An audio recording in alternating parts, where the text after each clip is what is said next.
How y'all doing? It's Lugamonger. Steel wheel, 311, courage. 9CR15 MOV stainless steel. Give me one moment. I left my pad over there. Get the specs out of the way. It's got a blade length of 7.1 inches, cutting edge is 6.6 inches. The thickness on the base of the stock is 0.2 inches. The handle length is 4.8 inches. It's including the pommel. It gives an overall length of 11.8 inches. It's 9.91 ounces. So right underneath 10 ounces. MSRP of 150, 149 MSRP. This is a sick ass fighting blade. I don't actually know a whole lot of other uses for this besides straight up just combat. This isn't actually, excuse me, that was missaid. Not combat. This isn't actually the best combat blade. You notice the G10 scales. The G10 scales do give a superior traction without a guard. If you're going to be utilizing something without a finger guard, without a hand guard, this is the way to do it. The 90-degree angle, you can see that they've traditionally patterned it. If I can actually get this thing to focus in here for it. They patterned it like traditional cord wrap, Japanese samurai or Japanese tanto, but the 90-degree angles that is actually carved out on gives a very good purchase. Gripping this knife, I don't have, as long as I'm delivering a good amount of pressure. See, that's the key. As long as you're squeezing this knife, you have superior grip. You're not going to slide forward. You're not going to lose it on the traction. Any loosening of the grip, any shifting, something like that, that may come in. I'm just a fan of the buoy. That's why I'm into that aspect. And for the combat roll, why I say this probably isn't the best choice for a combat roll is these scales, as badass as they are, as well as they've done this, they're epoxied on. There's no rivet. There's nothing going through the steel besides that epoxy that they've used to glue that on. I don't know how resistant that's going to be. I don't know what that's going to put up. So that is a major negative, but overall, design is fantastic. This blade is beautiful. The reason I purchased it is because of the grind. The grind is kind of interesting. It's a flat grind on the main section of the blade here. The forward section of the blade is actually a hollow grind. You can see that line there that they've done with the recession. The false swedge on top is actually a hollow grind as well. It's almost a full false swedge, cuts out right there at the tip. So what it gives a good stability profile in that you've got a flat grind section here with more steel to stiffen the blade. You get a larger amount of steel here through the main cutting section and then through the little bit of the belly in the front where they've actually given it a hollow grind.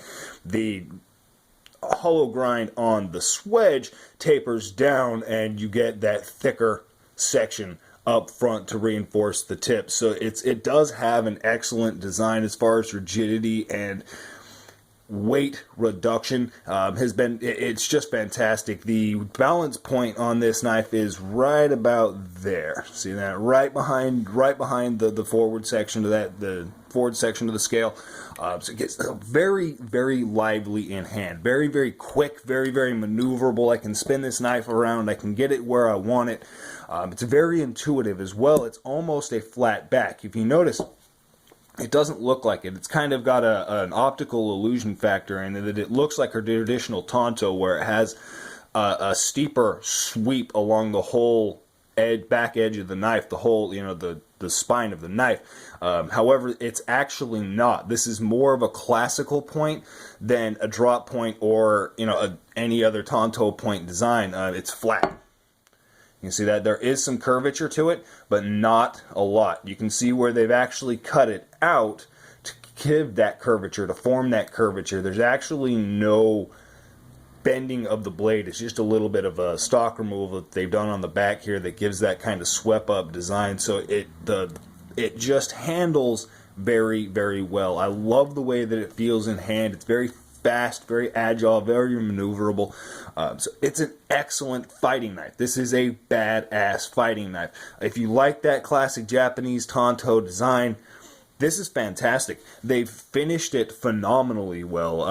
The pommel You can see here it's got that skull crusher pommel to it. I wouldn't call that a glass breaker. It doesn't come quite to an acute enough point, but they've shaped the lanyard hole to actually match this little bit of protrusion on the pommel, which is fantastic. It just gives a very good aesthetic overall look. You can see the entire edges have all been rounded off all the way down the blade, even this ricasso here.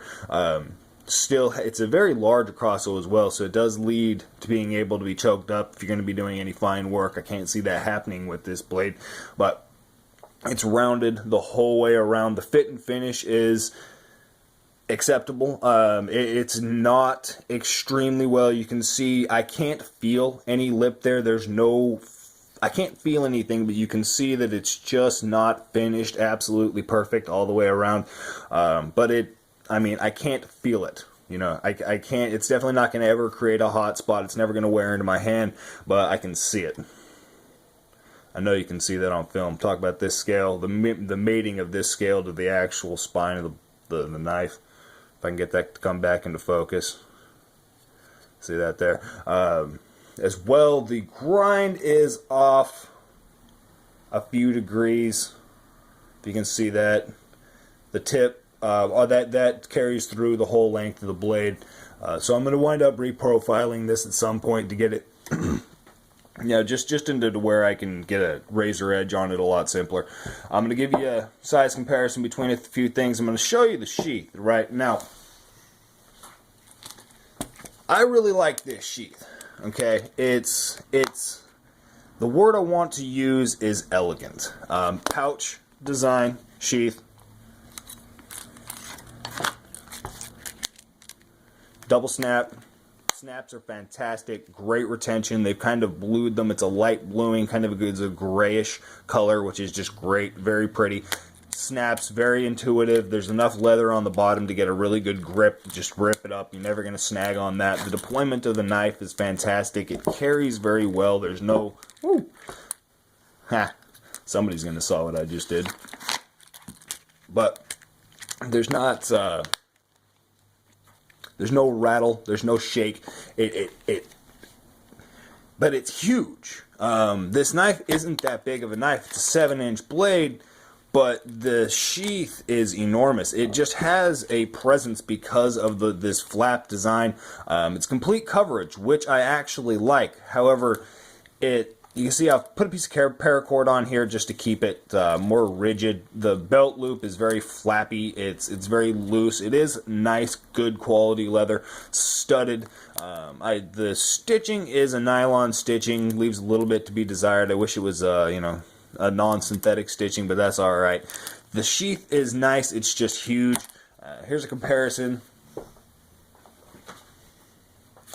to Marauder. This is a cold steel Marauder, right? In the sheath, give you an idea how big this sheath is when it's hanging off the side of your hip. But it's, finished fantastic. I really do like the design. It's huge.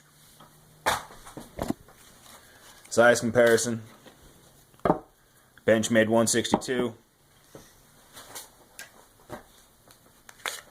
SRK.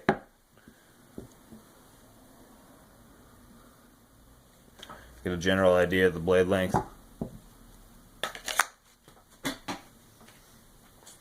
And to carry it a little bit higher on the hip, I just want to show this. I made this. You can see it's just it's wire stitching. I can't actually remember what I got that wire from. It's an old belt actually. I just stitched it up, and this way I can carry the knife in this on my hip, right? I got this mounted actually on my belt line, so it's carrying a lot higher on my hip, and this will force down further in there. But I have the availability to take the knife off if I want to, and so I'm going to be carrying it more. Right now, it's just sitting in my collection. That's the Steel Wheel Courage Model 311. Badass knife. Y'all have a good one.